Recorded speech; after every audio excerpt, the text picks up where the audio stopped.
سڵاتان لێ بەڕێزان بەخێر بێن بۆ تاقیکردنەوەی دوانزە test 12 پرسیاری یەکەم. What name is given to the elected member of the Welsh government? ئەڵە چ ناوێک دراوە بە یاخود چ ناوێک دراوە بە ئەندامانی هەڵبژێردراوی حکومەتی وێلز؟ چ ناوێکیان پێ دراوە؟ MSPs, SMs, MLAs, MPs. وەڵامێک هەڵبژێرە. وەڵامی من SMs واتە Senate members, member of Senate.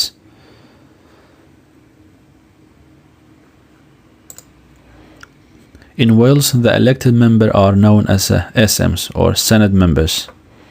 Senate members. Senate واتە پەرلەمانی Welsh. Members واتە ئەندام.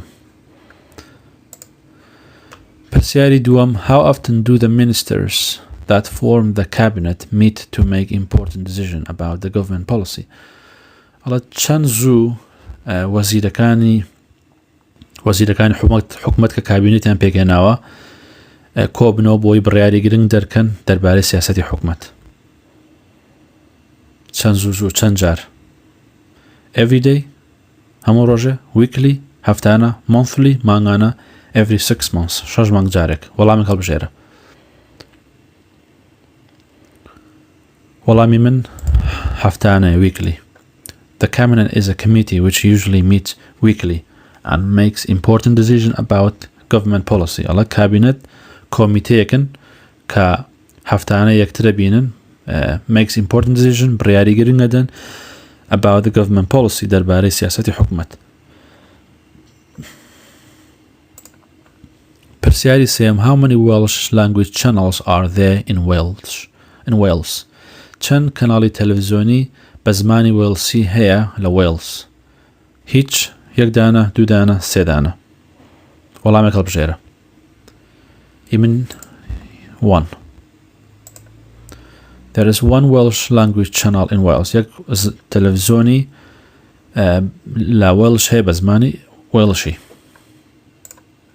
What's the nickname for the great bell of the clock at the Houses of Parliament in London? ئەڵە ناوی ناسناوی ئەو بێڵە ئەو جەڕەسە گەورە چییە کە لەسەر سەعاتەکەیە لە نزیک یاخود لە House of Parliament لە نزیک پەرلەمان لە لەندەن؟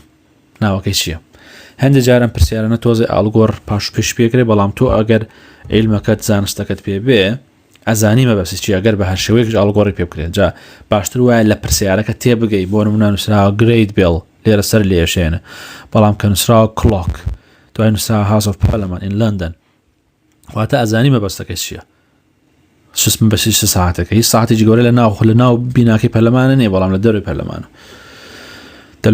Tower of London واتەڵە ناسناوەکەی چییە؟ ناسنای ئەو ساعتە گەورەی کە جەڕەسە گەورەکەی پێوەیە. Tower of بۆ مەبەستی نەکەیە، مەبەستی جەڕەسەکەی ناوی جەڕەسە گەورەکە چییە؟ لە ئەسەر و ساعتەیە لە نزیک پەرلەمانی بەریتانیا لە لەندەن. Tower of London، Buckingham Clock، Big Ben، Big Clock. وەڵامێک هەڵبژێرە. وەڵامی من Big Ben. Big Ben is the nickname for the great bell. ئەڵە Big Ben ناسناوە بۆ جەڕەسە گەورەکە لەسەر جەڕەسە گەورەکەی ساعتەکە ساعتە گەورەکەی لەندەن. At the House of Parliament in London لە نزیک پەرلەمانە لە لەندەن. How many countries are member of United Nations? چەند وڵات ئەندامی نەتەوە یەکگرتووەکانن؟ چەند وڵات؟ More than 190 countries. زیاتر لە 190 وڵات، زیاتر لە 150 وڵات، زیاتر لە 140 وڵات، زیاتر لە 180 وڵات. وەڵامێک هەڵبژێرە. وەڵامی من زیاتر لە 190 وڵات. The UK is part of the United Nations UN. ئەڵە شانشینی یەکگرتوو یاخود UK یەکێکە لە بەشێکە لە نەتەوە یەکگرتووەکان. An international organization with more than 190 countries as a member. و ڕێکخراوەکانی نێودەوڵەتی و زیاتر لە 190 وڵاتیش ئەندامن لە یەکێتی ئەوروپا، یەکێتی United Nation نەتەوە یەکگرتووەکان. پرسیاری شەشەم. Which of the following statement is true? کامێک لەم دەستەواژانەی خوارەوە ڕاستە. The police force is public service that help and protect everyone. هێزی پۆلیس یاخود دەسەڵاتی پۆلیس خزمەتی گشتیە، خزمەتگوزاری گشتیە، یارمەتی that helps and protect everyone، یاخود یارمەتی و بەرگری لە هەموو کەسەکە. The police force is private service that helps and protect everyone. دەسەڵاتی هێزی پۆلیس خزمەتێکی تایبەتیە، یارمەتی و بەرگری لە هەموو کەسەکە. The police force is a private service and charge of rescuing people from dangerous situation. هێزی پۆلیس خزمەتێکی تایبەتیە و خرام پارە وەرەگرێ حەقی ئەوەی کە خەڵک ڕزگار کە لە بارودۆخێکی بترسناکە. The police force is a public service that works to avoid road accident. هێزی پۆلیس خزمەتگوزاری گشتیە that works to avoid ئیشەکات بۆ ئەوەی ڕووداوی ڕێگەوبانەکان ڕوونەدات. کامێک لەم دەستەواژانەی خوارەوە ڕاستە. وەڵامی خۆت هەڵبژێرە. وەڵامی من ئەمەیە. The police forces is a public service. هێزی پۆلیس خزمەتێکی گشتیە that helps and protect everyone، کە یارمەتی و بەرگری لە هەموو کەسەکات. پێگومان وایە. The police force is a public service that helps and protect everyone. هێزی پۆلیس خزمەتێکی گشتیە و یارمەتی و بەرگری لە هەموو کەسەکە no matter what their background or where they live. گرنگ نییە خەڵکی شوێن یاخود لە کوێوە هاتوون و لە کوێ ئەژین. پرسیاری حەوتەم. What is the system by which the income tax is automatically taken from the employee's income by their employer and paid directly to HM Revenue and Custom HMRC? ئەڵێ سیستەمە چییە؟ ناخناوی چییە؟ کە ڕاستەوخۆ ئەو ئیشەکەی پارەکەت تەکسەکە لەلایەن خاوەنیشەکەەوە ئەڕۆ، تەکسەکە لە تۆ ئەڕۆ ئۆتۆماتیکەن و لەلایەن خاوەنیشەکەەوە ڕاستەوخۆ ئەدرێت بە ڕێکخراوی یاخود بەشی HMRC واتە بەشی Revenue and Custom واتە هێر ماجستی باج و خەراج واتە HM واتە هێر ماجستی واتە دەسەڵاتی مەزنێتی دەمەزن مەزنێتی هیچ لەم بۆیە دانراوە لەبەرەوەی هێر واتە بۆ ئافرەت دەبێ ئەتوانی هەر بۆ هیزیش بێنی هیس بۆ پیاویژە بێ. ئێستا لەم کاتەیە بڵێ هیس ماجستی واتە دەسەڵات و شکۆی پاشا واتە بەشی دارایی باج و خەراجی شکۆی پاشا. HMRC بۆ ئەو ماناکەی بۆیە. واتە ئەو سیستەمە چییە کە ئەو پارەی ئۆتۆماتیکەن لەلایەن خاوەنیشەکەەوە ئەڕوە لە تۆ وەرەگیرێ لە پارەکەت وادرێ بە بەشی باج و خەراج. Self-assessment, pay as you earn, payee, tax return, pension tax. کامەیانە؟ وەڵامی هەڵبژێرە. وەڵامی من پێیە. For most people, the right amount of income tax is automatically taken from their income from employment by their employer. ئەڵە بۆ زۆرینەی خەڵک پارێکی تەواو بێکێشە ڕاستەوخۆ ئۆتۆماتیک لەن دەرەچێت لە پارەکەیان لەو ئیشەی کە ئەیکەن لەلایەن خاوەنیشەکەیانەوە و ڕاستەوخۆ ئەدرێت بە HMRC یاخود HM Revenue and Custom. The government department that collect tax حکومت یاخود ئەو بەشێکی حکومت یاخود government department ئەو بەشەی حکومت کە tax وەرەگرێت کە باج وەرەگرێت this system is called ئەم سیستەمە پێی ئەڵێن pay as you earn ئەو کورکراوەکەیەتی و ئەوە ڕتەواوی و ڕستەکەیە pay as you earn واتە پارە ئەدەی هەر کاتێکە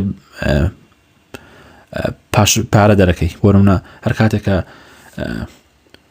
ئیشەکەی بە کورکراوەکەی پێڵن pay AYE واتە payee ئەمە بۆ شێوازە خوێنتەوە payee. ئیتر ئەم سیستەمە پێڵن pay as you earn واتە بە پێی داهاتەکەت پارە بدە کاتێکە داهاتەتە بوو پارادەی باجدەی بۆیە پێڵن payee. پرسیاری هەشتەیەم. How many British casualties were recorded during the First World War?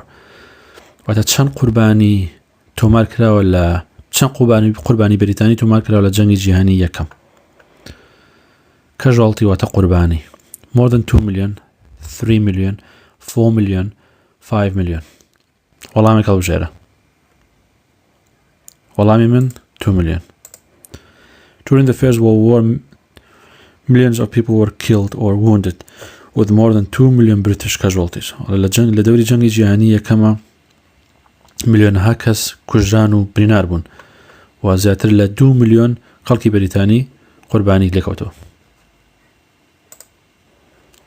When did Henry VIII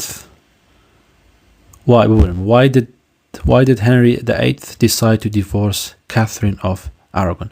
بۆچی پاشای هەنەری هەشتم بڕیاری دا کە Catherine of Aragon طلاق بات؟ بۆ بڕیاری دا Catherine طلاق بات؟ She was unpopular in the country. بەنابانگ نەبوو لە وڵاتەکە. She was too old to give him another child. ژنەکەی تەمەنی زۆر بۆی مناڵێکی تری باتێ. For political reason, بۆ مەبەستی سیاسی, she was accused of taking lovers to the place. تاوانبار کرا بۆی کە خۆشەویستی تر بەرێ بۆ قەڵاکە. وەڵامێک هەڵبژێرە. وەڵامی من ئەوەیە. She was too old to give him another child. لەبەری ئەو بە تەمام بوو کە مناڵێکی تری باتێ. When Catherine was too old to give him another child, على كاتك Catherine كتمني زور بو منالك تري باته, Henry VIII decided to divorce her. Henry هشتم ريالي ذاك طلاقي بات, hoping that another wife would give him a son to be his heir. على كا خوازيار بو كا جنكي تربينه منالك باته كا ببيته جيجروي أو جيجروي باشاي هاي واتا جيجروي باشايتي. How many local authority persiari deyam? How many local authorities are there in London? چەند دەسەڵاتی ناوچەیی هەیە لە لندن؟ چەند دەسەڵاتی ناوچەیی هەیە لە لندن؟ 22 25 33 43 وەڵامێک هەڵبژێرە. دەسەڵاتی ناوچەیی بە مەبەستیەوەیە بۆ شارەوانی. چەند شارەوانی هەیە لە لندن؟ لندن وڵاتێکی ئین شارێکی زۆر گەورەیە, نزیکەی 15 میلیۆنە دانیشتوان بورن, 8 میلیۆن بۆ 9 میلیۆن دانیشتوانێکی. وەڵامی من 33. London has 33 local authority. London 33 دەسەڵاتی ناوچەیی هەیە وەکو پارئین شارەوانی. With the Greater London Authority and the Mayor of London coordinating policies across the capital. لەگەڵ لندنی گەورە, دەسەڵاتی لندنی گەورە لەگەڵ پارێزگاری لندن سیاست لەم سەراوسەری لندن بۆ پایتەخت جێبەجێ یەکەن. When did British combat troops leave Iraq? کەی هێزی سەربازی بەریتانی عێراقی بەجێهێشت؟ 2004 2005 2006 2009 وەڵامێک هەڵبژێرە. وەڵامی من 2009. British combat troops left Iraq in 2009. هێزی سەربازی جەنگی یاخود هێزی سەربازی بەریتانیا عێراقی بەجێهێشت لە 2009. پرسیاری دوانزەم. Where is the Parliament of the UK? پەرلەمانی بەریتانیا لەکوێ جێگیر بووە؟ لە شارێکە. In Manchester, in Westminster, in Windsor Castle, in Buckingham Palace. وەڵامی هەڵبژێرە. پەرلەمانی بەریتانیا لەکوێ جێگیر بووە؟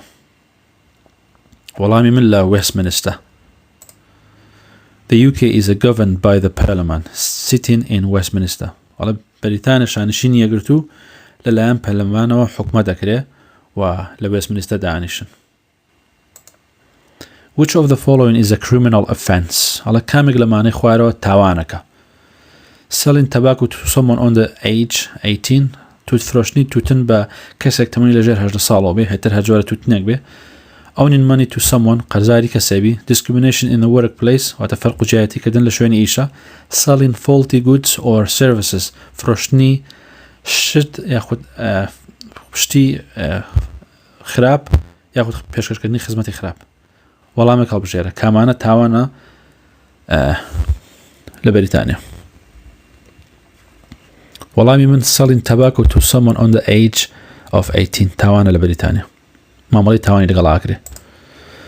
It's illegal and criminal offence to sell tobacco products. ئەڵێ تاوانە و نایاسایی ئەگەر تەباکۆ بفرۆشی, بەرهەمی تەباکۆ, for example cigarette, بۆ نمونە cigarette, cigars ئەو داجگەرە, roll up tobacco, سیغاری تەباکۆش, at anyone under age of 10 بە هەر کەسێک بیفرۆشی تەمەنی لەژێر 18 ساڵەوە بێ تاوانە و نایاساییش.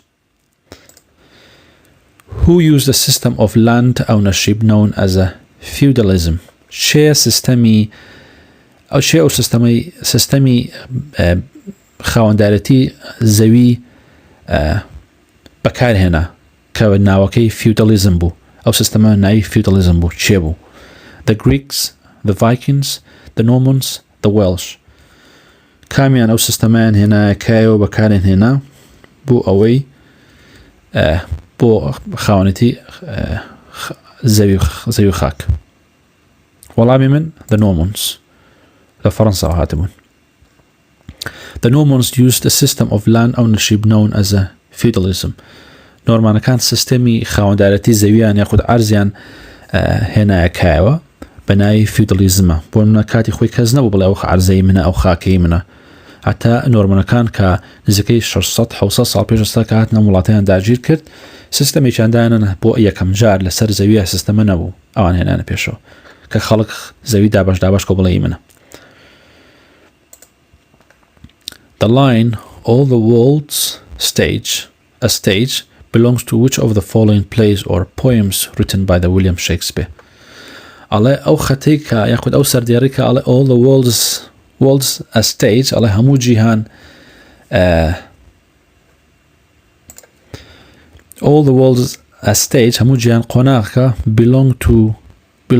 belong to which of the following هی کامیانە لەمانەی خوارەوە هی کام لەم شانۆگەرانەیە یاخود ئەم هونەرانە هونەر نووسەرانە یاخود کام شاعیرانەیە کە نووسراوە لەلایەن ویلیام شێکسپیرەوە ئەمانەی کە لە خوارەوەن هەمووی بۆ منە هونەرێکن یاخود شێعرێکن هۆزانەکن کە ویلیام شێکسپیر نووسیەتی کامەیە لەمانەی خوارەوە ڕۆمیۆ ئەند جولیێت هاملێت As You Like It Sonnet 18 وەڵامێک هەڵبژێرە دووبارەگە تێنەگەیشتن ئەڵێ دێڕی هەموو جیهان قۆناغەکە سەر بە کام لەم شانۆنامانە یان شێعرانەی خوارەوە کە لەلایەن ویلیام شێکسپیر نووسراوە plays واتە شانۆنامە poems واتە شعر یاخود هۆزان کە written واتە نووسراوە by ویلیام شێکسپیر لەلایەن شێکسپیرەوە ئەم دێڕەیە هەموو جیهان قۆناغەکە وەڵامی من as you like it واتە هەر وەک خۆت کە حەز لێ بوو All the world's a stage are a line from William Shakespeare's plays As You Like It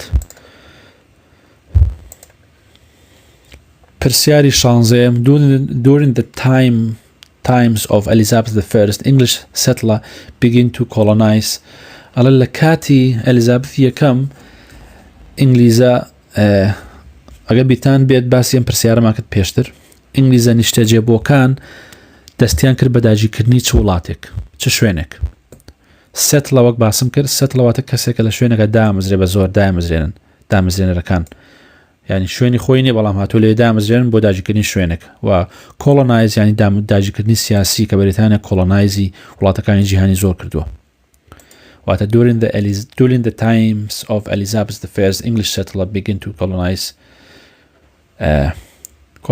شوێن ویستیان کوێ داگیرکەن Indonesia the east coast of America کەنارەکانی ڕۆژهەڵاتی ئەمریکا the west coast of Australia کەنارەکانی ڕۆژئاوای ئوسترالیا the Pacific Island دوورگەکانی زەریای Island the Pacific Island دوورگەکانی زەریای هێمن ببورن کامیان بوو کە سەتڵەکانی بەریتانیا ویستیان کۆڵۆنایزی بکەن کام شوێنە بوو نیشتەجێبۆکانی ئینگلیز ویستیان شوێنێک داگیرکەن لە ڕوانگەی سیاسیەوە وەڵامی من ئەمەیە ئەگەر بینیتان پێشتر ئەمە هاتە پێشەوە the east coast of America کەنارەکانی ڕۆژهەڵاتی ئەمریکا بوو ویستیان داگیرکەن in the Elizabeth first time لە سەردەمی ئەلیزابەث یەکەمدا English settlers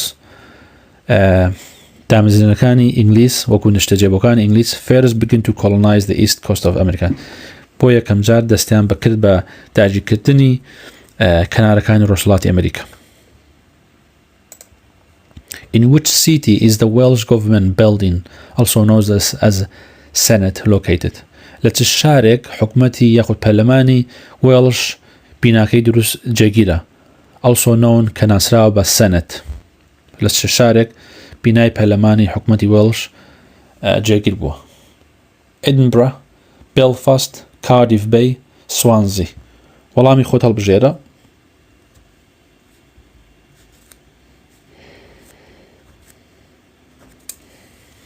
وەڵامی من Cardiff Bay. لەبەرەوەی Cardiff پایتەختی وێڵشە. In Wales, the elected member لە Wales ئەندامە هەڵبژێردراوەکان known as SM هەڵە ناسراون بە SM واتە Senate members meet at the Senate in Cardiff. لە Senate کۆبنەوە لە Cardiff Bay. پرسیاری هەژدەیەم What architectural style became popular in 19th century? What architectural style became popular in the 19th century? چ ستایلێکی تەلارسازی لە سەدەی 19ەمە زۆر باو بوو یاخود زۆر جێگەی بەیاغ بوو؟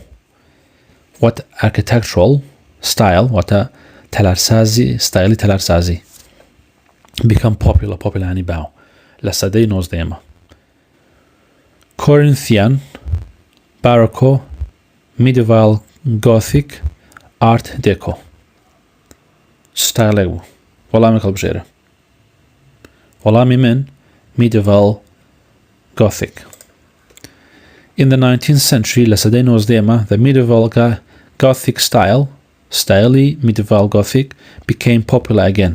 دووبارە هاتەوە ناو خەڵکەوە جێی بەیاغ بوو دووبارە واتە Medieval ینی کۆن ینی زۆر کۆن Medieval ینی سەدەکانی ناوەڕاست. Became popular again ئەڵە دووبارە بووە بە باو لەناو خەڵکە. As cities expanded کاتێک کە شارەکان پانتر و گەورەتر بوون many great public buildings were built in this style. کاتێک کە شارەکان بەرفراوانتر بوون زۆر many great public buildings زۆرینەی بینە گەورەکانی بینە گشتی گەورەکان دروستکران بەم ستایلە. The House of Parliament and the St. Pancras Station were built at this time. بینای پەرلەمان و وێزگەی St. Pancras دروست کرا لەو کاتەیە. As were the town halls in cities such as Manchester and Sheffield. هەروەک ئەو شارانەی ناوجەرگەی شارانە کە دروست کرا بۆ نمونە لە مانچستەر و لە شەفیڵد. Which of the following garden is not located in England? هەڵە کامێک لە ئەم باخانەی خوارەوە لە ئینگلند جێگیر نییە لە ئیندا یاخود لە ناو ئینگلەندا نییە؟ Mount Stewart, Kew Gardens, Sissinghurst, Heathcote.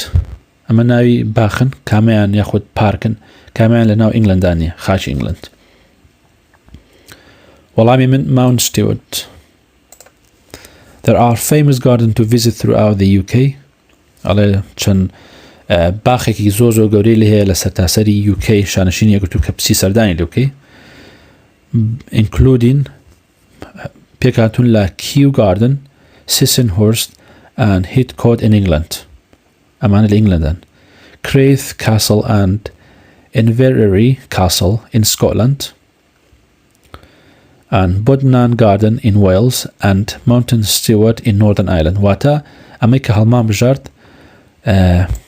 لە Northern Ireland و ئەمانە لە ئینگلندن و ئەمانە لە سکۆتلندن و هەروەها Budnan Garden لە وێڵسە و Mount Stewart لە Northern Ireland. ئەمانە لەوانەیە بێتە پرسیار لە شوێنی ترە بە شێوازی تر جا باشترە ئەگە بتوانی لە گوگڵ بەونە بنای ئەو ناوانەیە بگەڕێی ببینی پارکە بۆی لە مەشتا بە جوانی بچەسپێ یاخود بینووسی. پرسیاری بیستم Which two families started a civil war to decide who should be a king of England in 1455? ئەم پرسیارەمان بۆ هاتووە پێشتر ئەگەر لە بیرتان بێ باسمان کرد کە شەڕ لە نێوان دوو خێزانە ڕووی داوە بۆ ئەوەی شیان بێ بە پاشا و جێگەی پاشایەتی یەکلای بکەنەوە لە ساڵی 1455. The House of Lancaster, the House of Kent, the House of York, the House of Newcastle. وەڵامی هەڵبژێرە. وەڵامی من the House of Lancaster و the House of York. لە ساڵی 1455 a civil war was begun to decide who should be a king of England. لە ساڵی 1455 جەنگ ڕوویدا لە نێوان جەنگی ناخۆ ڕوویدا دەستی پێکرد بیگۆن ئەوە ڕابردووە یعنی بیگن ڕوویدا بۆ یەکلایکردنەوەی کە چێ پاشای ئینگلند بێت. It was fought between the supporter of two family. جەنگێک بوو فۆت یعنی فایت واتە ڕابردووە جەنگێک بوو کرا لە نێوان لایەنگرەکانی دوو عەشرەت یاخود دوو خێزان دوو عایلە. The House of Lancaster and the House of York. واتە لە نێوان ماڵەکانی و پێگەی لانکاستە و پێگەی یۆرک.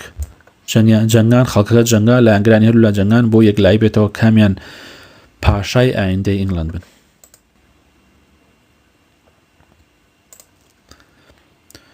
پرسیاری 21. Who was in charge of a British fleet at the Battle of Trafalgar ئەوە شوێنێکە کە لەوێ جەنگی ڕوویداوە. ئەڵە چێ بوو چێ دەسەڵاتی لە دەستا بوو لە جەنگی جەنگی بەلەمانی جەنگی سەردەریایی بوو. فلیت ینی سەردەریایی. چێ دەسەڵاتی لەژێر دەستا بوو لە جەنگی سەردەریایی Trafalgar. Admiral Nelson, Oliver Cromwell, the Duke of Wellington, the Henry VIII. وەڵامی هەڵبژێرە. وەڵامی من Admiral Nelson. Admiral Nelson was in charge of the British fleet. Admiral Nelson بەدەسەڵاتی لەژێر بەدەسەڵات بوو لە جەنگی سەردەریایی لە Trafalgar and was killed in a battle. و لەناو شەڕەکەشا کوژرا. لەو جەنگەیە ئەدمیرال نێلسن خۆی کوژرا. لە بیرتانە چێ؟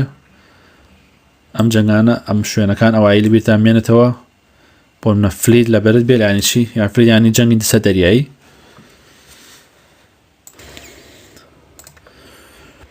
پرسیاری 22. Which court deals with serious criminal offences in Northern Ireland? چه دادگایەک مامەڵە لەگەڵ تاوانی جدیە کات لە ئایلەندای باکوور لە نۆردن ئایلەند.